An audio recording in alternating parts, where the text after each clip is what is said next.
Hi, this is Paul from Outerloop Coaching and OuterloopCoaching.com. I'm with you in this video to talk about how to keep the band together. I've got 12 ideas for you. Number 7 is something that almost every band gets wrong, and number 12 is my absolute favorite. My absolute favorite. You're going to love this one, and you're going to find it crucial for you and your band. Some of these ideas are going to sound kind of contradictory, but I'm going to explain to you why they're not when they sound like they do. Please like the video, hit me with a comment, let me know what I missed, and subscribe. Be sure to hit the bell so you get an alert every time I post a new video, which is all the frickin' time. All right, so let's get started. Number one, it's like the hardest thing to do. Money conversations. You have to talk to your band members about money. You have to talk about what you earned, what you've spent, what the plan is for whether you're saving or whether you're all going to get paid or not. One of the biggest reasons that bands break up is money. One of the biggest reasons relationships in general break up are because of money. Make sure that you are open and honest to everybody in your band as to what the situation is. Now, whether you are the band and everybody is just helping you out, or you guys are a band of brothers taking on the world together, whichever it is, make sure that everybody's on the same page about the money. It's absolutely crucial. And you know what? It's so hard to have these conversations, so you need to practice. Make sure that you sit down and force yourself to have that first conversation. Force yourself to have the second conversation. Force yourself to have a third. By the time you're having your fourth conversation about the money, it will be easier for you and your bandmates. You gotta do it, because otherwise it will tear your band apart. Misunderstandings, disagreements on how it was spent or how it should be spent, and all that stuff is going to break your band up. So have money conversations. Number 2, commitments. This sounds kind of like a simple thing, but making a commitment, making a verbal commitment to your bandmates, letting them know what it is that you are committed to doing for yourself, for your band, for them, that is awesome and powerful. People will appreciate it. Try to get commitments from your bandmates. Now, I'm not saying you need to get everybody to sign a paper to say, hey, this is what I'm going to do for you the next 12 to 18 months or whatever it is. But, you know, just having the conversation where you sit down and you go, hey guys, I'm going to do this for you and for the band for the next year, for the next 2 years, the next 5, whatever you're committing yourself to, do it. Now, obviously, sometimes people won't follow through on their commitments, but by just making the commitment, it's a huge step. It'll make people think twice before they make a decision that is detrimental to the band when they've already stated to everybody else, family, friends, the other members of the band, most importantly, what it is that they've committed to doing, and now they know that when they make a decision that's contradictory to that commitment, they are disappointing everybody, and that can keep the band together. It's one way to keep everybody bonded. Number 3, creative flexibility. One of the biggest reasons that bands fall apart is creative differences, and the only reason that creative differences exist is when somebody is not willing to be creatively flexible to take in those creative differences. So, as you are trying to, create music, create a vision, create a brand for your band, be willing to be flexible and take in other people's input, other people in the band. And find ways so that when there are disagreements, there's still an avenue for that to be exercised. If people feel shut out completely, that's when they'll start to feel sensitive and it'll suck, right? But if you can find an avenue for somebody's creative things that they feel confident about that may not fit the band, but still can have some sort of output or a way that it gets out there and they can feel fulfilled by putting out their creative output, that is great. So try to find ways to be creatively flexible so that it takes in every difference in creativity that may exist in the band. Now, this might sound contradictory to that, but it's my number 4. Number 4 is to have a very clear vision as to what your band is, what your band does, what your band means to your fans, and what your band means to each other and each member of the band. Be very, very clear about that, what that is. That will help those creative output, it will help it be funneled towards that clear vision. When somebody has a creative difference, that they will know when there's a clear vision whether that creative difference is something willing to share with the band or just hold to themselves and go, you know what, I do like what I just made, but I know it's not right for the band. That will make it better than somebody going, hey, this is completely different, but I will really, really, really want to do it. Well, if you've got a clear vision and it doesn't fit that vision, then that is when you can go, well, you know, like, why did you even bring this to me? This doesn't fit what we're doing at all. We've talked about this.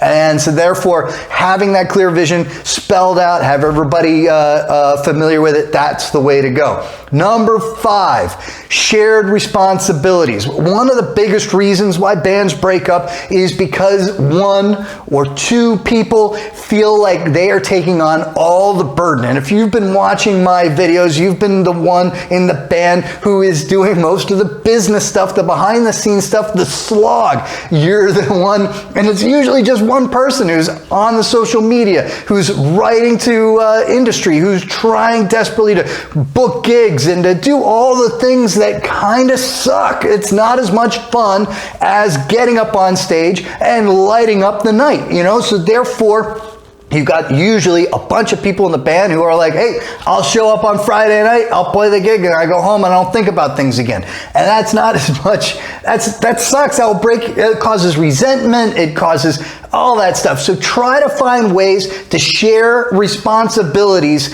with everybody else in the band so that everybody can feel a part of it and you won't feel so overwhelmed. This can be really, really tough. So you need to incorporate idea number 6, which is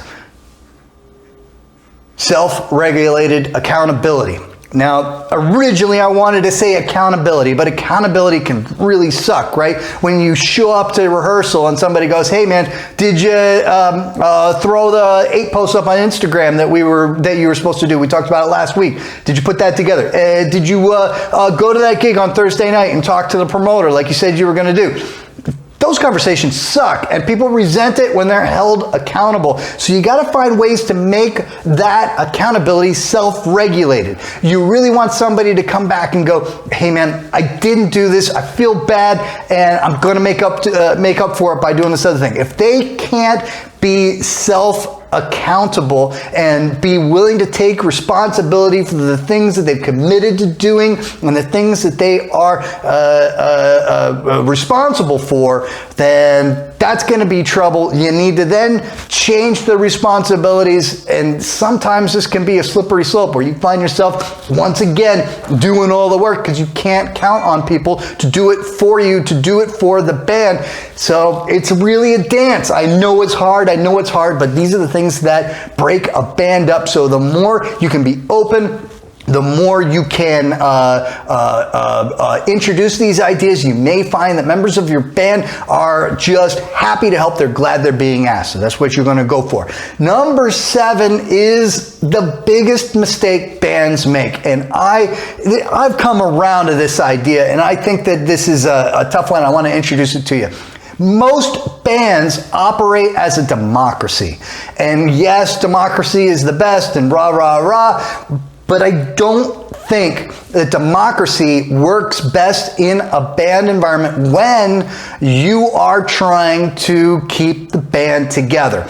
Now, this is tough when either, whether if you're a 3-piece band, this is going to be easier than it is when you're a 12 or 15-piece band. I get it, but you really want to try to get unanimous consent on all decisions. And if you don't, You have to operate as a dictatorship. Democracies, the problem with democracy is when there's a vote and it's 3-1 and 3-1, and that one guy keeps on getting voted out, and all the or girl get voted out, then eventually they get resentful. You do not want that to happen, and that happens fairly often inside a democracy, especially when you got 5 people, 6 people in the band.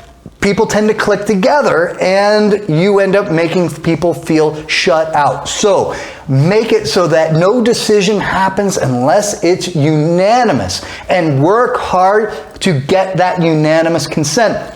Negotiate, find ways to go, hey, all right, but if you'll agree to this, we'll do that, and stuff like that. As long as it fits within the clear vision of the band, I think it will keep the band together. It may not, I'll agree, it may not end up bringing up the best content that you possibly can. Sometimes you need such a clear vision that you have to operate everything, especially creatively, as a dictatorship. But at the same time, oftentimes, you need the input of other people in the band in order for it to be the best it can be. That's why you're playing with great people. That's why you want to keep them. That's why you want to keep the band together. So in those instances, you want to try to find unanimous consent.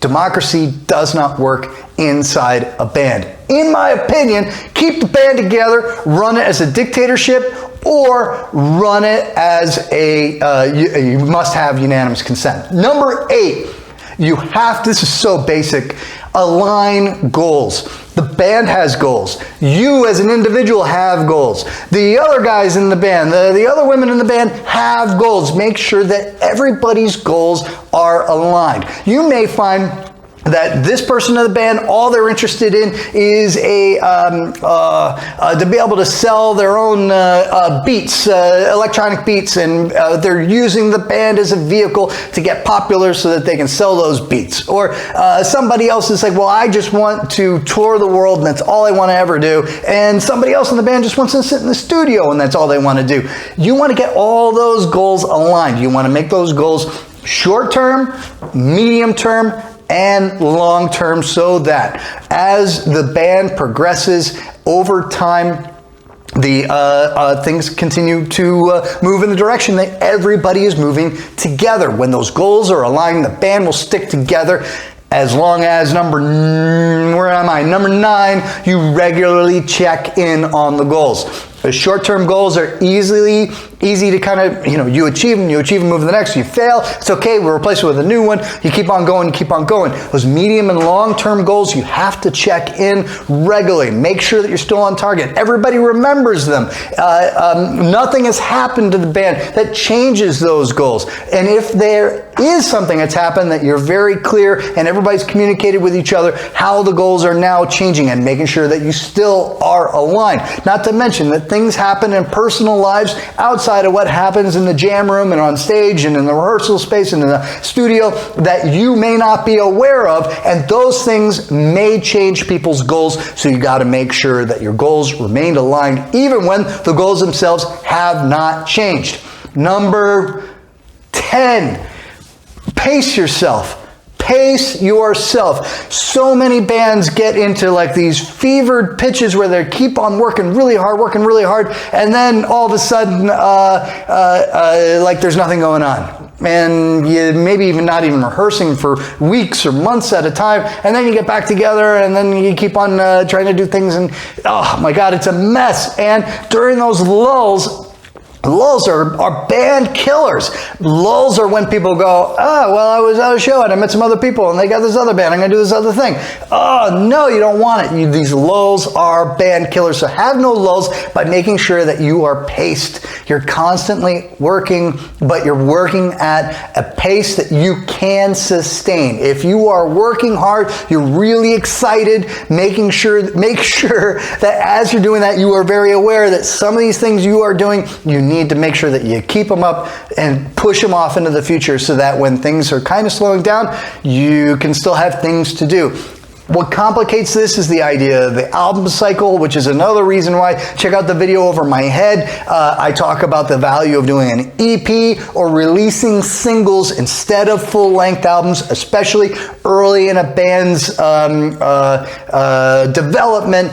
An album can be just absolutely killer. It doesn't do what you hope it's going to do. It's not going to get the band signed. It's not going to get you a bigger audience. An EP is the way to go. An album cycle will kill the band, but with EPs, when you're releasing EPs or just singles, you're able to keep this pace. And when you keep the pace, it will keep the band from having lulls that will kill the band. All right, number 11. You always want to be making progress with your band. Now, this is a tough one, right? Because sometimes the universe just doesn't want to listen to you. Everything that you're trying to do seems to go nowhere. It can be really frustrating and you're not making progress. But remember, progress can be in a number of different ways. Sure, there is creative progress, right? Making sure that you're always writing, you're always trying to create the next great song, a better song than you've ever written before. It's finding new people to collaborate with, to come up with new ideas, to do something that will make you feel creatively like you're making progress. And when that's not happening, or when that is happening, you also want to be making progress by growing your audience, by finding new fans, that introducing yourself to people who've never heard you before and will love you. If you're making progress in growing your audience, that's great. And the third way is making progress in your career, making progress in the industry, finding new people in the industry who are going to find opportunities for you and your band so that you can grow your audience and be able to make creative progress. I mean, it all feeds into each other, right? When you write better songs, that's when you're going to make more fans. When you make more fans, you're going to get more industry attention. When you get more industry attention, you're going to get more opportunities to make new fans, and you're going to get more opportunities to write even better music because you're introduced to more people to collaborate with. All these things feed into each other, so always make sure that you're making progress in 1, 2, or 3 of these different avenues. Never get into a spot where you're not making any progress in any 3 of those things. If you are feeling stunted in one place, put your efforts somewhere else, but always be working for your band. As long as you're working one of those 3 things, 2 of those 3 things, all 3 things will be working for you. Number 12. This is my favorite. This is my absolute favorite. I desperately hope you will take this idea. If nothing else, I hope you will take this idea and incorporate it into your band. I believe that this is the concept that will keep the band together more than anything else. And it is have something next all the time. What do I mean by this? Let me repeat it. Something next all the time. What I mean by this is making sure that all the time there is something on the horizon for your band. There is a tour, a place that you've never been to, a recording session, a songwriting session, a chance to collaborate with somebody awesome.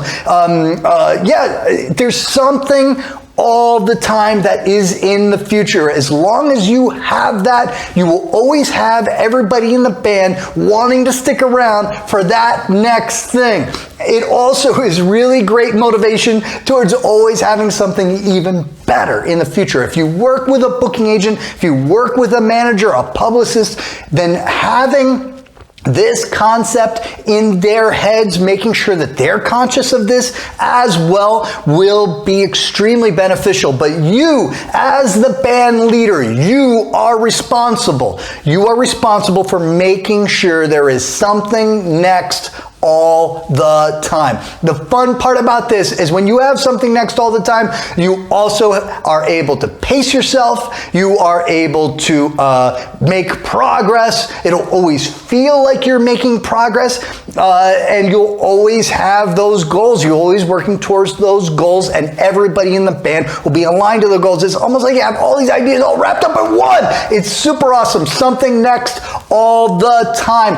Thank you for watching. You've watched this far. Hit me with a comment down below. Let me know what you do to keep your band together and what did I miss. I'll add it in a future video if it's awesome. And hey, you've also made it this far. You must have liked something. Hit that like button. I demand it. And I will see you guys in the next video. Outerloopcoaching.com. Check out the blog. Get on the email list. I email something almost every single day. All right. See you guys next time.